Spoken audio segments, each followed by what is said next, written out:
Hi, I'm David Thornhill from the Land Development Agency.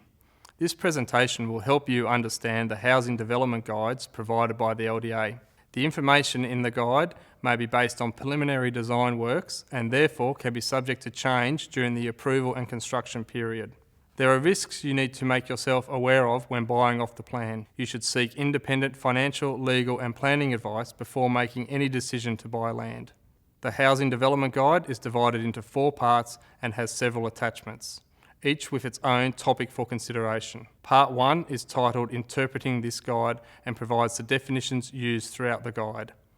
Part 2 includes information about how to read the guide, the relevant disclaimers and other reference material you should familiarise yourself with. Part 3 is divided into a number of sections.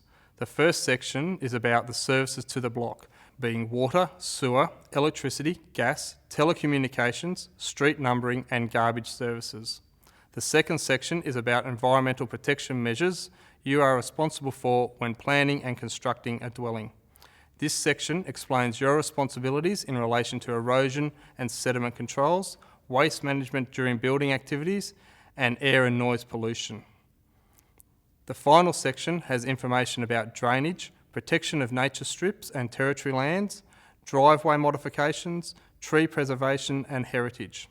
For example, with nature strips, you are not permitted to use this area without seeking permission from Territory and Municipal Services, and any damage to this area is your responsibility to rectify. Part 4 gives you information about the block-specific requirements that are unique to the estate or stage the Housing Development Guide has been prepared for. Part 4 includes a list of all the blocks covered by the guide, including their area, the number of dwellings permitted on the block, and which block details plans to reference for more information. This part of the guide also explains bushfire protection measures, utility access requirements, noise mitigation, fencing, development potential, and the planning controls affecting the development of the dwelling. Attachment A of the Housing Development Guide is an estate map of the whole development. Attachment B contains the block details plans. You need to understand the information on these drawings and seek expert advice if you are unsure. The plan shows the various sections in the estate. Each block and section has a unique identifier.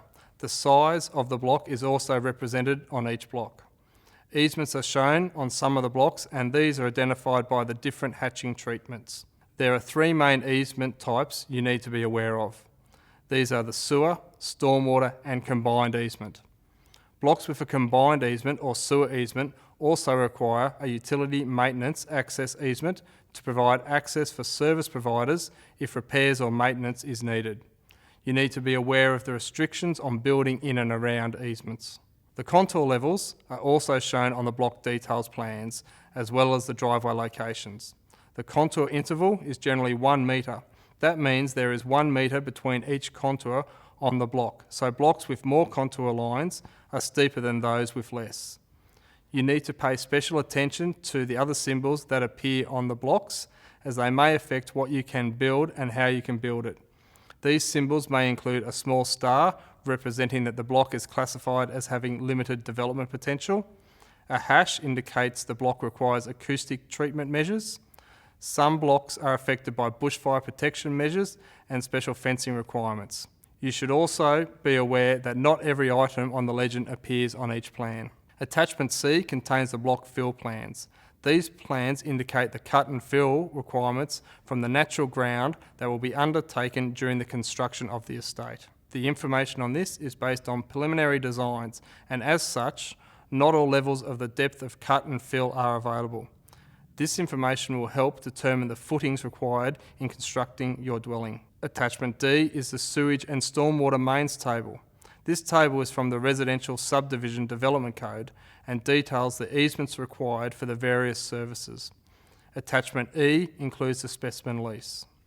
Housing development guides are available on the LDA website.